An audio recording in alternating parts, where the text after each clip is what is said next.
Yes, Sudha. Yes. There is only consciousness, always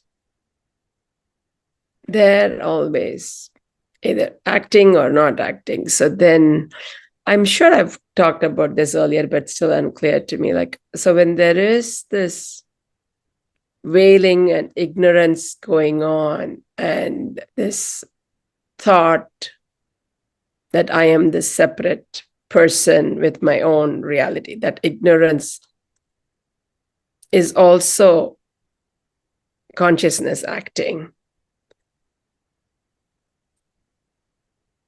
Right? Because there's only one actor and one doer. That's consciousness, right? So when this wailing is going on, for whatever reason, this body, mind, equipment thinks I'm Sudha, I have my own reality, or even if I'm consciousness, I'm limited to this body kind of thoughts, and hence behave a certain way and think. Then also there is intelligence or some understanding from other times and glimpses, knowing that this is not right. This is not truth, or this is not.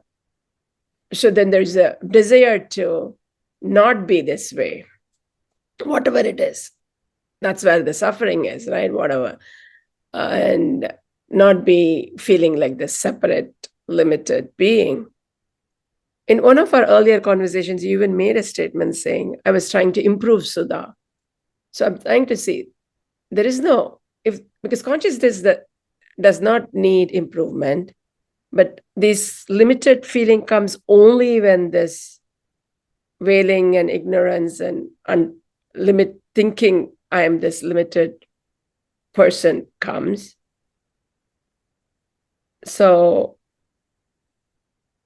I've always thought I had to improve this Sudha to not get into the trap of wailing. So I'm kind of confused, as you can see. That's part of the veiling, that first I am Sudha, I'm a limited entity. That's what Yes. I am, the body mind. And then the next step is, okay, this is unhappy, because Yes. that there is intelligence. So we become aware that something is not working, right? Yeah. And then an ongoing part of the veiling is, again, the belief that, okay, I need to save Sudha, I need to improve Sudha. So it's still the belief, the download that I am Sudha is still on board. Yes. So there's a different approach, which is like, what is Sudha? Am I Sudha, and what is Sudha? So Sudha obviously is something I experience.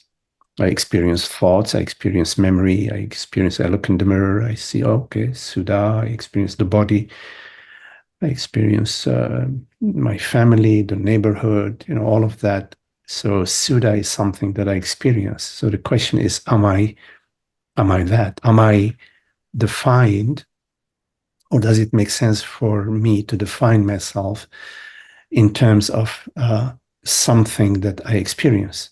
Because, you also experience the ocean, but you don't say, I am the ocean, right? You also experience the weather, but you don't say, I am the weather. You pick and choose certain a particular set of your experience that you identify with. So the question that is, I think, a proper question in the right direction is to ask yourself, okay, fine, I mean, there is Sudha, which I experience, but am I that? Do I need to define myself as that, or do I need to define myself at all? So in terms of improving Sudha, still is, yes, there's been intelligence operating saying, okay, something is off, but it's moving in the wrong direction when we're trying to improve Sudha. Of course, at the same time, it makes sense to improve the body-mind Suda, to take care of the body, feed the body well, give the body rest, give the body the relationships that help it help it to. Yes, but that's a different question.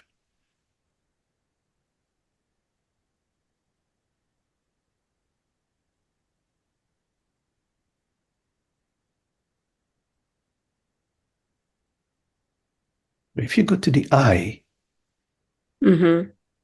and don't add a Suda to it, don't add past, don't add future, don't add anything, just I meaning this beingness right now.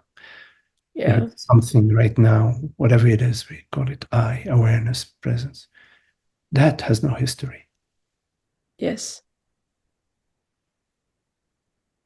And that is always, it's always there if you turn your attention to it. Yes. It's always there. Yeah. Always. You can wake up at 2 o'clock in the morning and take a look. What is this I right now? You will find it as this presence, this awareness, not in time, not in space.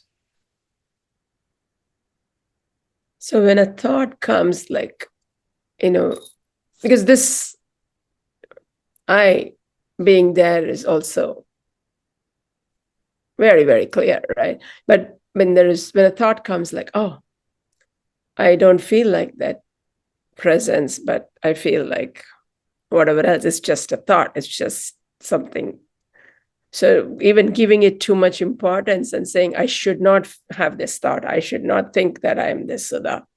I am this Sudha that has to think I'm the presence. That's how I'm thinking. I've created this model. Like if I've understood it completely, experientially, and understood it, I will never behave like a limited being is this concept I've created. And I know that I don't behave like that. So I'm thinking, oh, there's something that I need to change or do better to always be this presence and not be Sudha. I mean, of course, leaving out the essential things like eating, bathing, and whatever else. All of that still is referring to I as Suda, I as a, Yes. Yes. It's not really turning its attention in the other direction. It's still starting. You're starting with the assumption I'm Suda and saying, oh, damn, there's something you didn't do. It's not that. Maybe it's this. Maybe, if I had understood this, I should have gotten that as Suda. As Suda. Exactly. So you're starting from I am Suda, and then you're running with it, you see. So what we're talking about is it's not Suda that becomes aware of awareness. Because Suda is something you perceive, something you experience.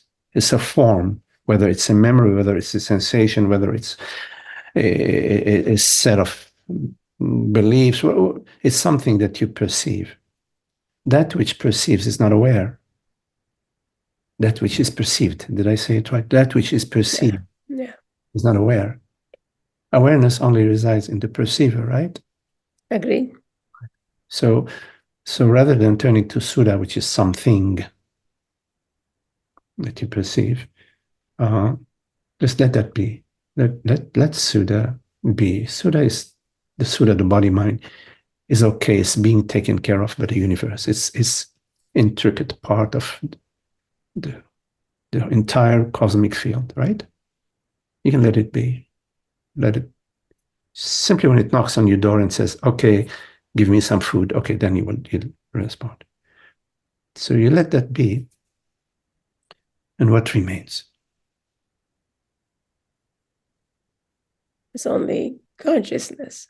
It's only presence.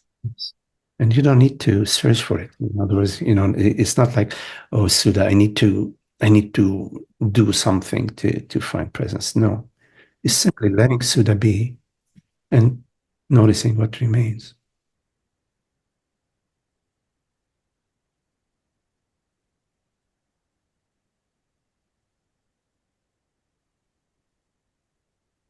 I think I understand what you mean. I'm trying to solve for this and come up with a formula somehow to be in this because I know how it feels when it's just is, right? I know that also. And that I somehow assuming that when I say that I know, I'm somehow giving credit to Sudha and thinking the Sudha should know how to be this way and not that way instead of, yeah, that's the mistake I'm making in my thinking. And hence your statement about Sudha cannot be improved makes sense, total sense then. And I doesn't need any improvement because I is just I. Yes. And so when this, Don't pursue a feeling. It belongs to the past. Don't pursue the feeling presence as a feeling, as a state, or don't yeah, let that go. I have a feeling that somehow is something that's luring you as to go back to being Suda. Feeling. So yes, let it go. Don't let go of all goals. Yeah, or just be goalless if possible. Experiment with that. Simply allow being to just be whatever it is. Don't no judgments at all, even if don't form a memory out of the experience of presence. I understand what you're saying. Like, for example, when we are in the meditation, there's this yeah, sense of peace, and then we make a memory of it. No, we're just visiting our true nature, just to point to it, not to make it an object for us to seek. You see, it's there. It's always there. You see.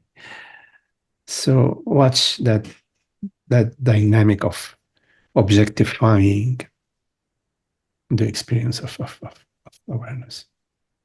that makes sense. Because what it all that experience reveals is our true reality. And that truth is always, always there. And it doesn't have to be in memory, even though mind tries to keep it in memory, but creating a concept thinking that's what I am is also in the past because it's not in the present, because it's based on the memory. Makes it. And there's only presence. Yes. There's something in me says, I hope I remember this. That's stupidity. I get it. I get it. I got trapped again. Shame on you. Shame on you. Thank you, Magdi. Okay, Sudha. Too long trapped and seeking. Thank you. All is well. Thank you.